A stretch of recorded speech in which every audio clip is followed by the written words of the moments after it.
Yes, welcome back to the session. Now we'll be having an important class.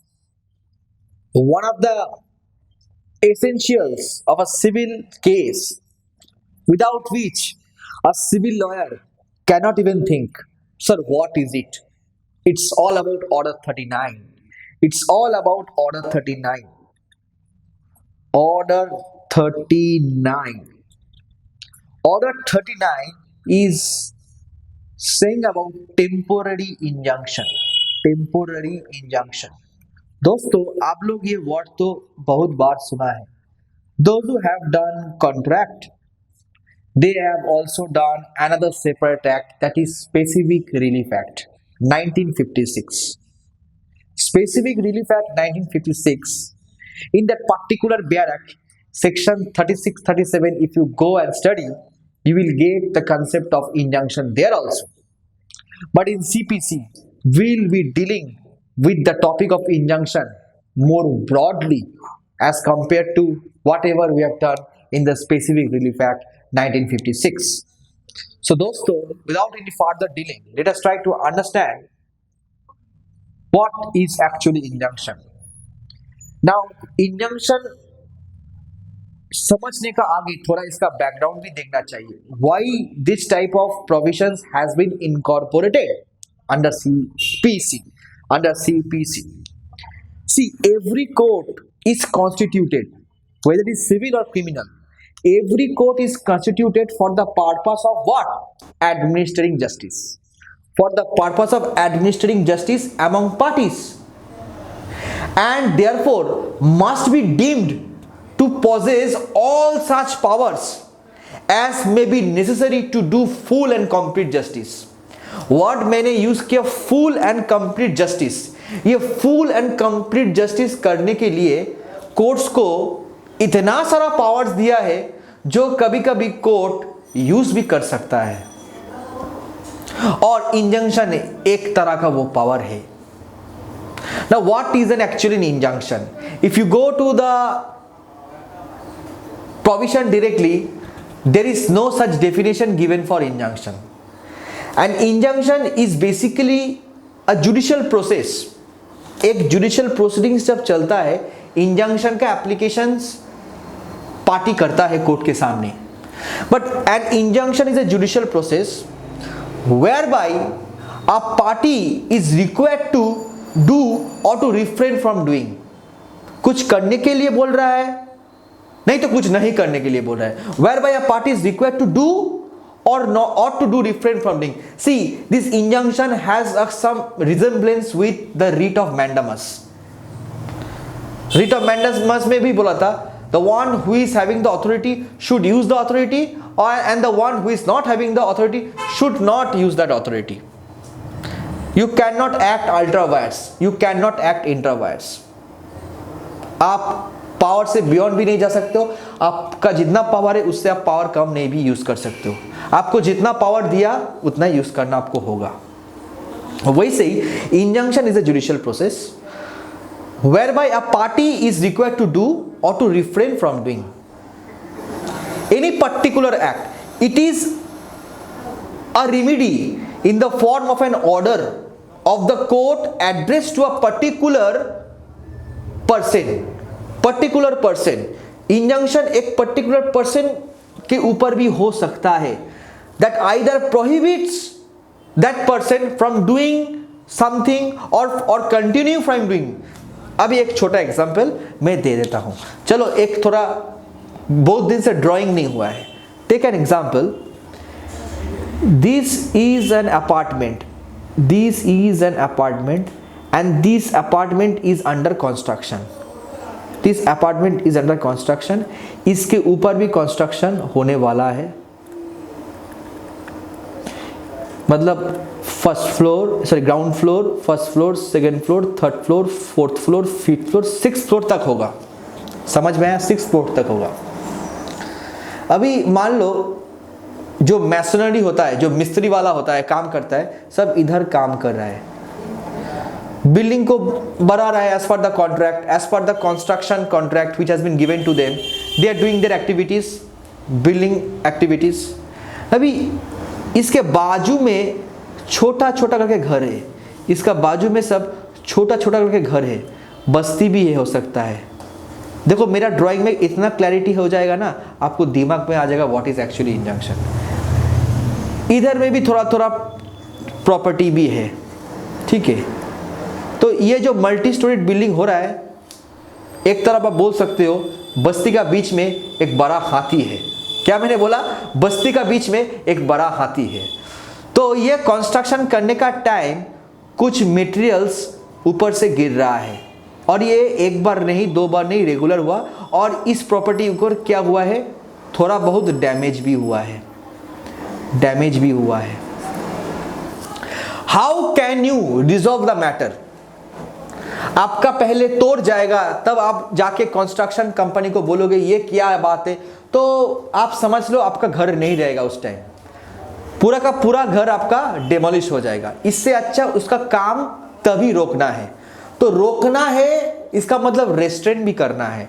तो restrain करने के लिए आपको इंजंक्शन का ऑर्डर चाहिए, इंजंक्शन का ऑर्डर चाहिए, हाँ क्या ना, आपको इंजंक्शन का ऑर्डर चाहिए। तो इंजंक्शन ऑर्डर हो जाएगा तो ये जो बिल्डिंग है इसके ऊपर एक रेस्ट्रेनिंग ऑर्डर दे देगा court, restraining order to restrain that particular construction company from carrying the what construction activities.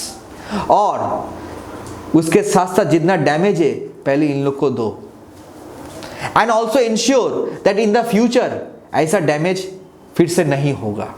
तो इंजंक्शन का मतलब ऐसा होता है to prevent any damage, to prevent any damage. Number 1। Number 2 example और भी एक लिख लो। देखो सामने एक ऐसा प्रॉपर्टी है और इसके बीच में भी सामने और एक प्रॉपर्टी है। म्यूनिसिपैलिटी का जो कानून होता है लोकल, वो बोलते हैं क्या, एक घर और एक घर से 4 फुट, मैंने कितना बोला, 4 फुट का डिस्टेंस रहना चाहिए। ये हम लोग का वेस्ट बंगाल का कानून है। अभी दूसरा स्टेट में अलग अलग हो सकता है। मैंने तो उड़ीसा में भी देखा, एक ही दीवार में 4-5 घर लगा देता है, कोई जगह छोड़ता भी नहीं है। But that type of thing is in violation of the West Bengal municipality act. आपको 4 फुट जगह छोड़ के आपको एक घर बनाना है। मान लो this property is trying to encroach upon this land also. ये जो पैसेज है, नहीं तो गैप है, इस गैप के ऊपर भी ये थोड़ा और भी कंस्ट्रक्शन कर रहा है, करके इधर प्रॉपर्टी को बढ़ा रहा है। Now you tell me whether this construction is in violation of the municipal law? Yes sir. Why sir? 4 foot जगह छोड़ना है, ये तो 2 फुट जगह छोड़ रहा है और 2 फुट कवर कर रहा है। So this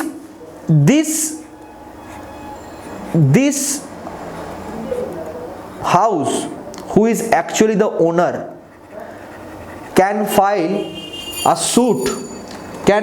suit for declaration along with an injunction, suit for declaration and injunction।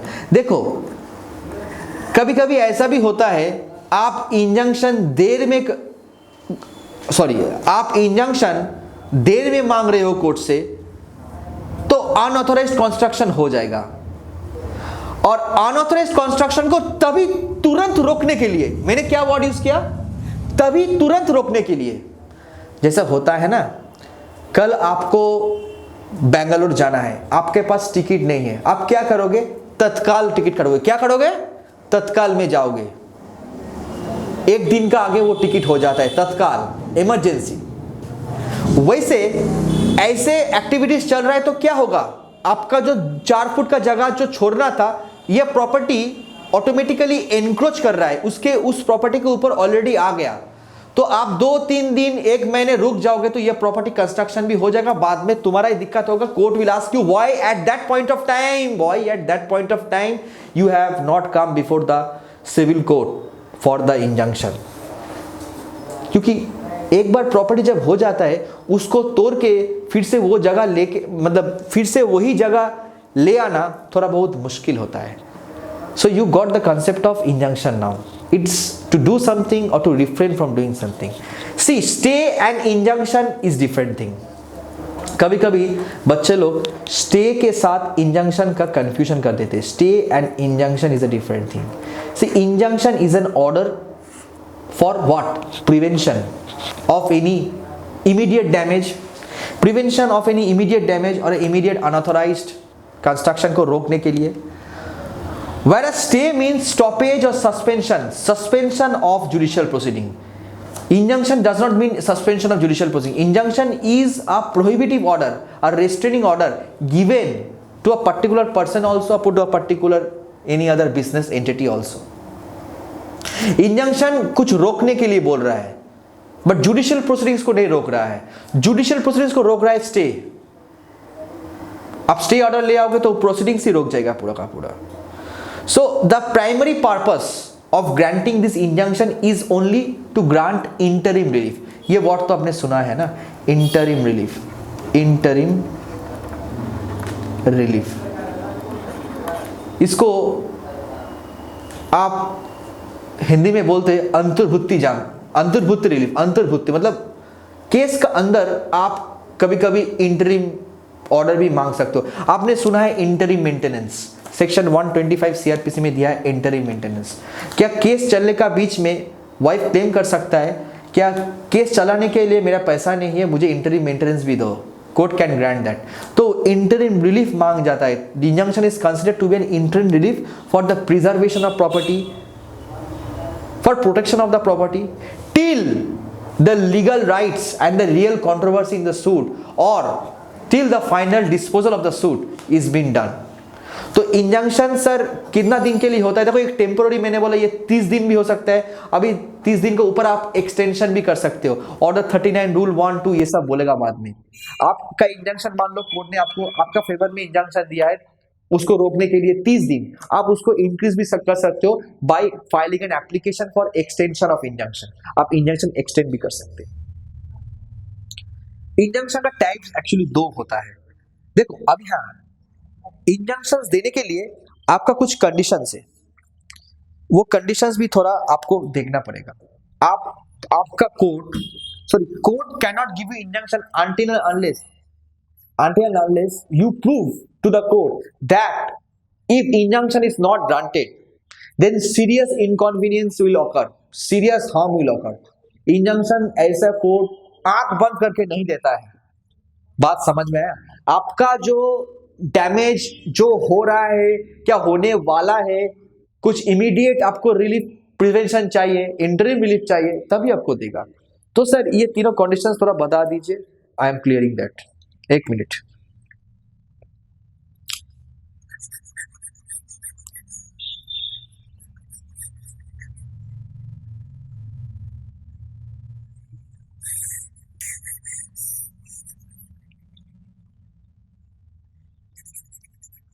Okay देखो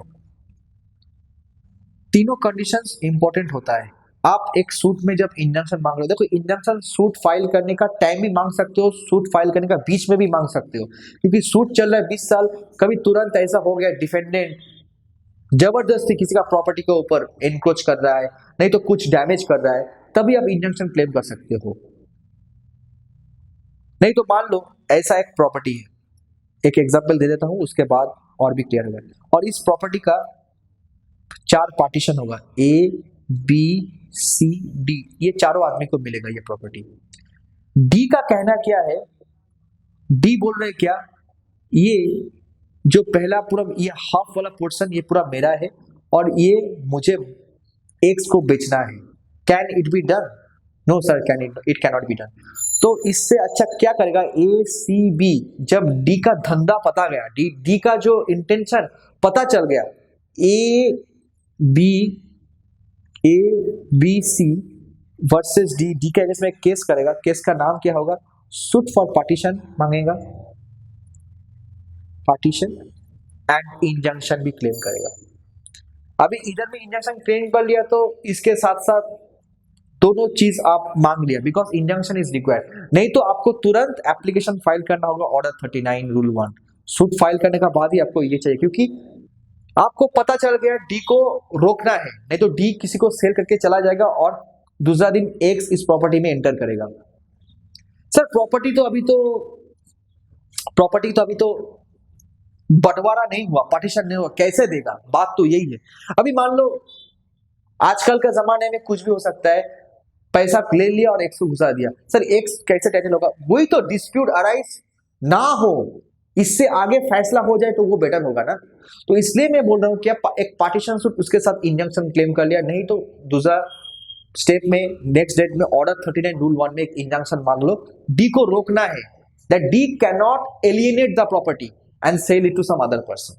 सो ऑर्डर 39 में जो कंडीशंस दिया है, नंबर 1 वाला कंडीशंस वो है, एक प्राइमा फेसी केस एस्टैब्लिश करना है। प्राइमा फेसी केस, सूट जो फाइल कर रहे हैं उसको प्राइमा फेसी केस होना चाहिए।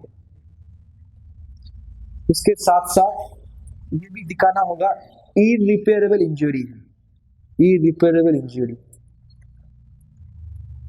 इसका मतलब क्या है? If injunction is not granted by the court in favour of a particular party, then that party can suffer irreparable injury. 4. Balance of balance of convenience, balance of convenience and inconvenience is also another. You have to show क्या मेरा favour में वो मान लो court ने injunction नहीं दिया है तो मेरा कितना इनकन्वीनियंस हो सकता है और कितना मेरा कन्वीनियंस भी हो सकता है। सो इंजंक्शन पिटिशन को आप मामूली मत समझो। ऑर्डर 39 रूल 1 का इंग्रेडिएंट्स अच्छा होना चाहिए। वो पिटिशन को आपको दिखाना होगा कि मेरा मेरा ऊपर ये डैमेज हो सकता है और मेरा इंजरी भी ये हो सकता है। That's why I am praying for an injunction. What I am saying? Okay, so types of injunction are basically two types. Types क्या है थोड़ा देख लेते हैं। Types are two types. एक होता है टेम्पोररी जो ऑर्डर 39 में दिया है, और एक होता है मैंडेटरी इंजंक्शन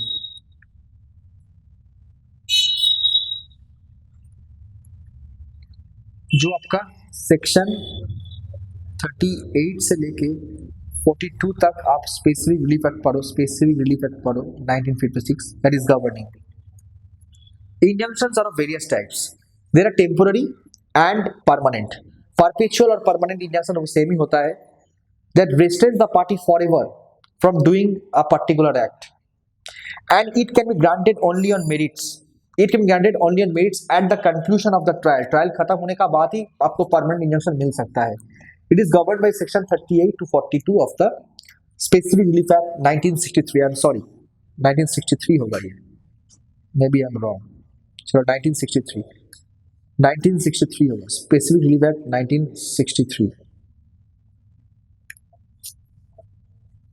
टेम्पोररी और interim injunction on the other hand restrains the party temporarily from doing a specific act and can be granted only until the disposal of the suit or until further orders of the court. तो temporary injunction actually होता है order के रूप में, और final disposal तक कभी भी स्टेज में आपको टेम्पोररी इंजंक्शन दे सकता है। Injunctions actually are in the nature of preventive होता है। इंजंक्शन का क्या होता है? एक प्रिवेंटिव होता है, एक प्रोहिबिटिव होता है। ओके, प्रिवेंटिव, प्रोहिबिटिव और एंड एक होता है रेस्ट्रिक्टिव। ये नेचर होता है। Now, it is not only the plaintiff who can alone apply for interim injunction. A defendant can also make an application for claiming interim injunction.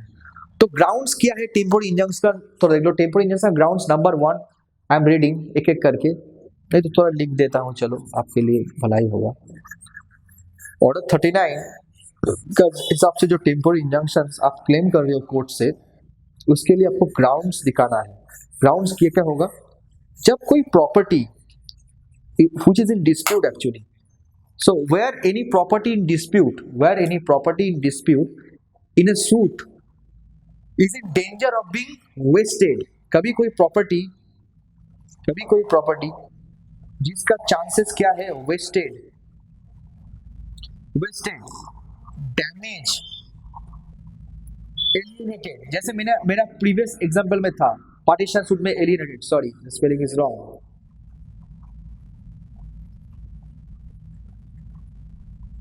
Yes alienated, property wasted damage alienated का chances है और वो wrongfully हो रहा है, that can be restricted by injunction order. कभी मान लो डिफेंडेंट थ्रेट कर रहा है, defendant threatening, defendant threatens,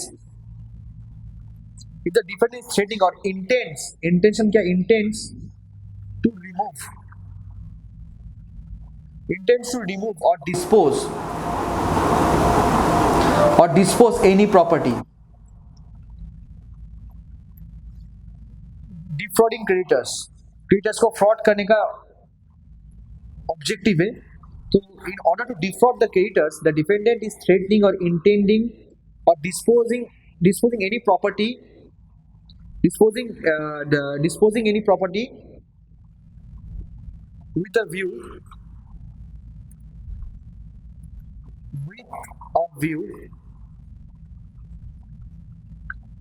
to defraud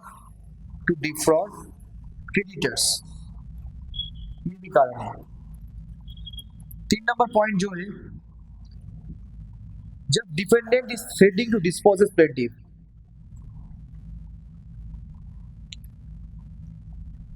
to disposes plaintiff, disposes का मामला ज्यादा होता है टेनेंट और लैंडलॉर्ड का केसेस में। मान लो लैंडलॉर्ड किसी को एविक्ट करना चाहता है और टेनेंट उधर से नहीं निकालना चाहता है, तो लैंडलॉर्ड मान लो कुछ थ्रेटनिंग कर दिया कि तुमको निकालना है, और वो केस टेनेंट ने फाइल किया declaring that he is a tenant, और लैंडलॉर्ड बोल रहा है नहीं ये टेनेंट नहीं है, तो वो सब एग्रीमेंट वगैरह कोर्ट में पेश कर रहा है कि मेरे साथ उसका एक एग्रीमेंट हुआ था, टेनेंसी एग्रीमेंट हुआ था और ये कंडीशंस वगैरह था, बट अचानक मुझे लैंडलॉर्ड एविक्ट करना चाहता है, and also to the effect he is threatening, तो threatening to disposes the plaintiff।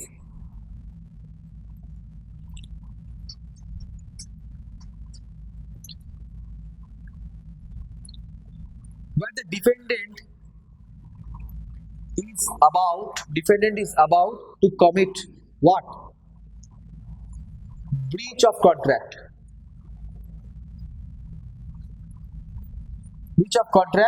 or other injury,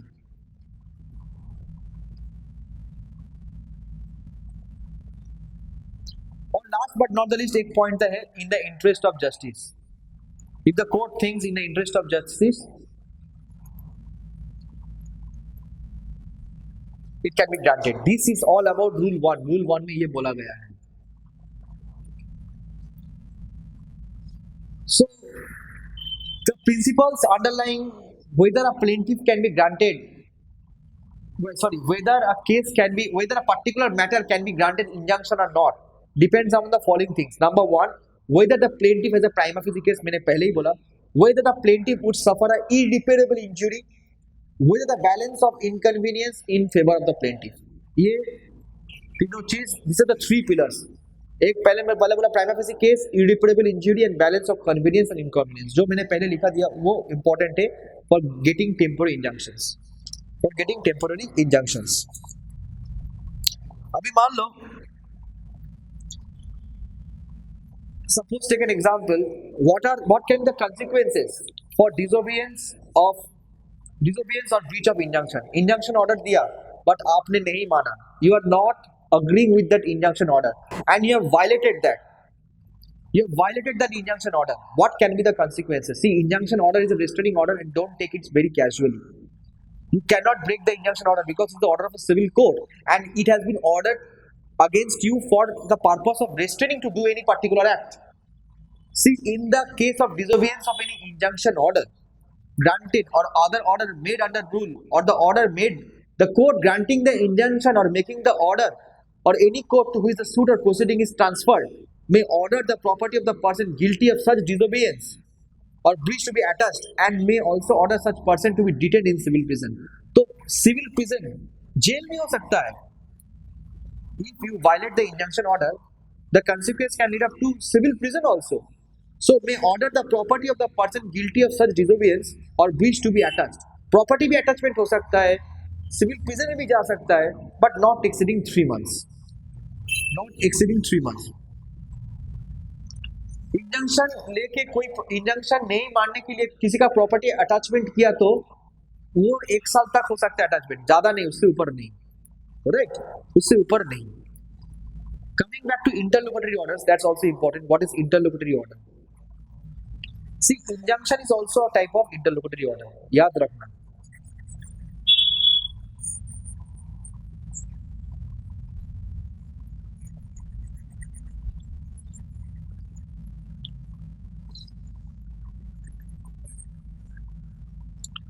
C, इंटरलोक्यूटरी order में आता है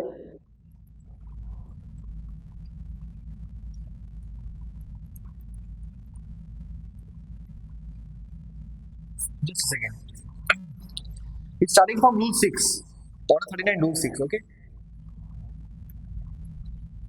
Order 39 rule 6 to 10 आएगा पूरा का पूरा interlocutory order, no issue, I am dealing with this.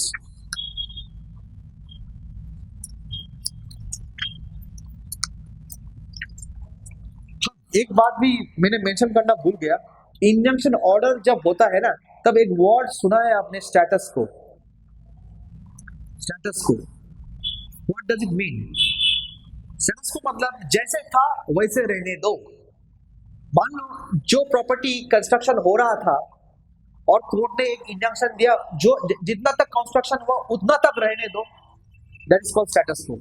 This term is very common, this is very common, status को is very important. और injunction में स्टेटस को ऑर्डर आपको मिलता है। कभी कभी आपको एक्स पार्टी इंजंक्शन में एक तरफ इंजंक्शन भी मिल सकता है। X party injunction is given in order 39 rule 3, मैंने भूल गया, order 39 rule 3 is talking about x party injunction. X party injunction एक तरफ ऑर्डर हो सकता है, ऑर्डर 39 रूल 3।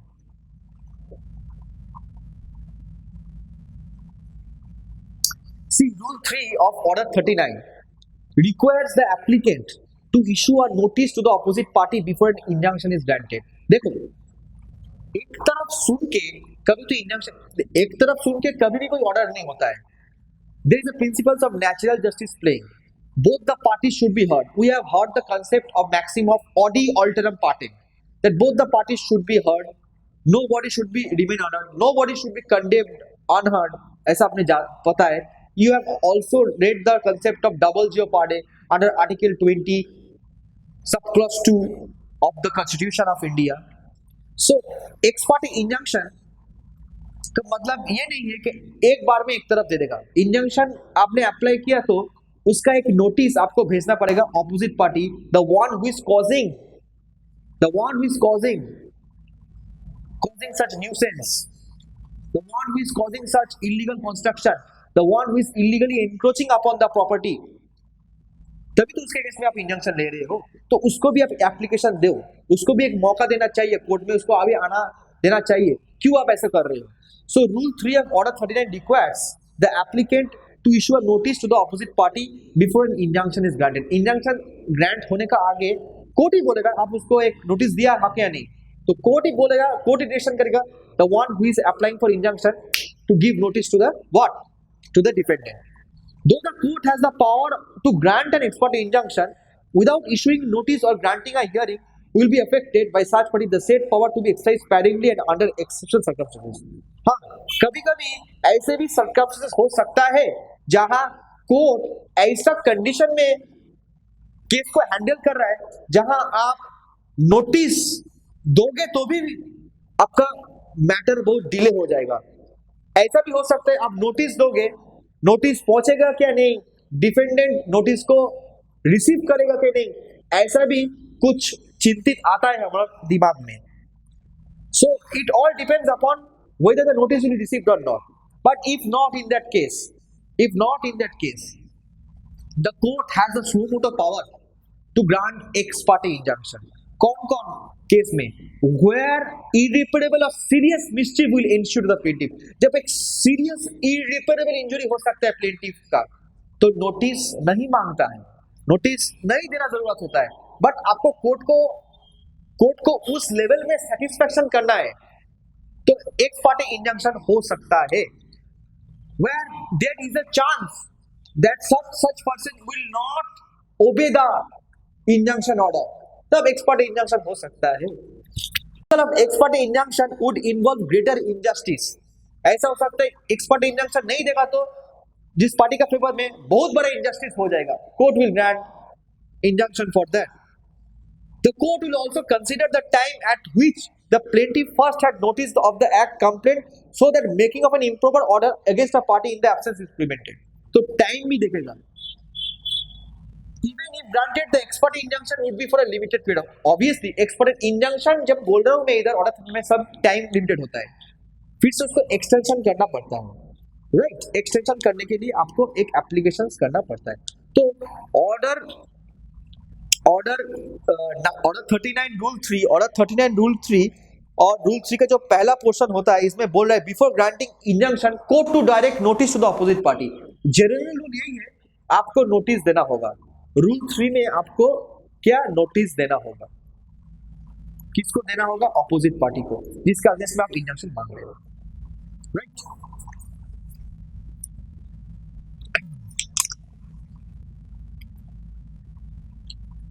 और इंजंक्शन को जो ऑर्डर होता है वो आपका स्टेटस को ऑर्डर होता है. स्टेटस को लिख लो, स्टेटस को. इसका मतलब है क्या? एग्जिस्टिंग कंडीशन, जो जैसा था वैसे ही उसको रहने दो, जो जैसा था वैसे उसको रहने दो. स्टेटस को.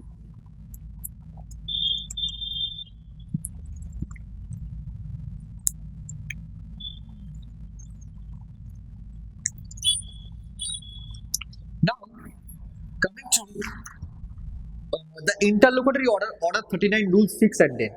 See, rule 6, इसको थोड़ा मैं क्लियर कर देता हूँ.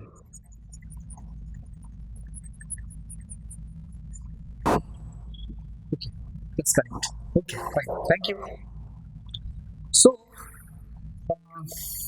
order 39, rule 6 to 10 is all about what? Is all about interlocutory order. Interlocutory order. Now, interlocutory order, rule 6 to 10, gives the court a power for making certain interlocutory orders. The court has power to order for sale of perishable property. Perishable. मान लो एक property को लेके dispute हो रहा है और उस property का जो एक्चुअल नेचर है वो एग्रीकल्चर लैंड है, और उसमें क्या क्या एग्रीकल्चर होता है, उसमें एग्रीकल्चर सब टाइप का फ्रूट्स वगैरह होता है. सर फ्रूट्स का तो एक राइपनिंग टाइम होता है, एक सोइंग टाइम होता है. सोइंग मतलब सीड सोइंग होता है ना, और उसके साथ राइपनिंग भी होता है. तो मान लो उस प्रॉपर्टी को लेके 15 साल केस चल रहा है, तो उस जमीन में जो फ्रूट्स वगैरह होगा दे आर ऑल मीन प्रॉफिट्स. उसको बेच के, तो मान लो जिसका प्रॉपर्टी है उसको बेच के उसका पैसा आता है, उसका घर चलता है. अभी मामला चालू है उस प्रॉपर्टी को लेके दोनों पार्टी के बीच में, दोनों पार्टीज क्लेमिंग दैट वो प्रॉपर्टी मेरा है, ये प्रॉपर्टी मेरा. अभी मामला चालू है, अभी उसमें कुछ भी जो कल्टीवेशन एग्रीकल्चर जो भी होता है, जब मैटर चल रहा है, और मैटर के साथ साथ what happens, neither party is having that legal right to enter upon that property. उस प्रॉपर्टी में आना नहीं चाहिए. अभी कोर्ट के सामने नहीं आ रहा है, बट कोर्ट के बाहर उस प्रॉपर्टी में कोई भी अप्रोच कर रहा है, तभी फिर से डिस्प्यूट लग रहा है. मान लो इस प्रॉपर्टी को लेके 3 साल केस चल रहा है, बट इस प्रॉपर्टी में जितना कल्टीवेशन हो रहा है 3 साल में, ये तो सब पूरा का पूरा what will happen, it will get damage. Yes और no? Because this are all perishable items. पच जाएगा, perishable items. So either of the party can make an application under order 39 rule 6 for selling these goods, for sale of these goods, because as these goods are perishable in nature, during the time of the pendency of the proceedings these goods can get damaged or may have a chances to get damaged. So why not to obtain an order under order 39 rule 6 for interim sale? The court can order interim sale in this case, right? So interlocutory order किससे देता है? interlocutory order is basically given for what? एक होगा आपका detention के लिए, एक होगा आपका प्रिजर्वेशन के लिए, एक होगा आपका इंस्पेक्शन के लिए। बहुत सारा कारण होता है। जैसे प्रिजर्वेशन का एक एग्जांपल, मान लो आपका जो ये प्रोडक्ट है आप बोल रहे हो सेल करने के लिए, मान लो कुछ ऐसे प्रॉपर्टी है जिस प्रॉपर्टी के ऊपर डिस्प्यूट चल रहा है और वो प्रॉपर्टी एक बड़ा गोडाउन है और उस गोडाउन में बहुत कुछ स्टोरेज है, बहुत कुछ माल है और इस प्रॉपर्टी को लेके ए वर्सेस बी का केस चल रहा है। तो A can file an application under order 40 for appointment of whom? For appointment of a receiver.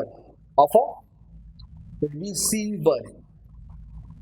Receiver is a person appointed with a court for the purpose of preservation of any goods, for the purpose of storing any goods. तो मान लो जब तक ये case चलता है इस property के ऊपर, इस प्रॉपर्टी के अंदर जितना गुड्स है, इस गोडाउन के अंदर जितना गुड्स है, ये पूरा का पूरा प्रिजर्वेशन करेगा, will keep safe and secure, इसलिए रिसीवर को अपॉइंट किया। तो इंटरलोकेटरी ऑर्डर का ये फायदा होता है। So interlocutory order, power to order interim sale, देखो लैंग्वेज का यूज किया। The court may on the application of any party to a suit order the sale by any person named in such order and in such manner and on such terms as it thinks fit of any movable property. जैसे मैंने बोला fruits इस movable property, इसको cell भी कर सकते हो, नहीं तो 3 साल तक वो तो पच जाएगा, जमीन भी खराब हो जाएगा, कल्टीवेशन भी मतलब इसका खराब हो जाएगा। अभी मान लो 3 साल बाद ए ने केस जीता और कोर्ट ने बोला ए का ही प्रॉपर्टी है, तो ए का बहुत बड़ा नुकसान हो जाएगा। तो इंटरिम सेल करके जो पैसा आएगा वो पैसा कोर्ट में ले लेगा, जब केस खत्म होगा तो it will be given to the appropriate party. Detention prevention बोला है आपका रूल 7 में, ये जो मैं बोल रहा था रूल 7 में बोला।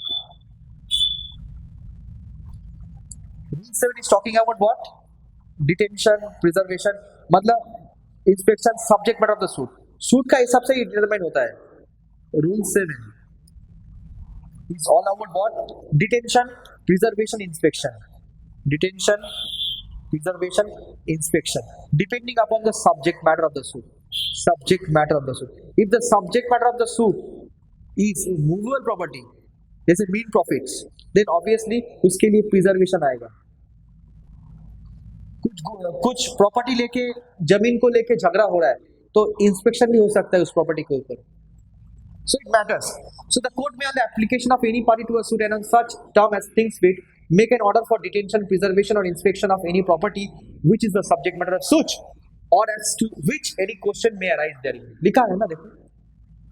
For all any of the purpose aforesaid, authorize any person to enter upon into any land or building in the possession of any other property in such suit. तो मान लो इस प्रॉपर्टी को जितना कल्टीवेशन हो रहा है, ए वर्सेस बी का मामला चल रहा है, अभी तो ए बी का इस प्रॉपर्टी में एंट्री होना मना है, तो ए मान लो कोर्ट में एप्लीकेशन कर सकता है फॉर मेंटेनिंग द कल्टीवेशन और appointing a receiver for the safe and secure of this goods. So this was all about order 39 and order 40 was talking about appointment of receiver, वो भी मैंने बोल दिया। Thank you.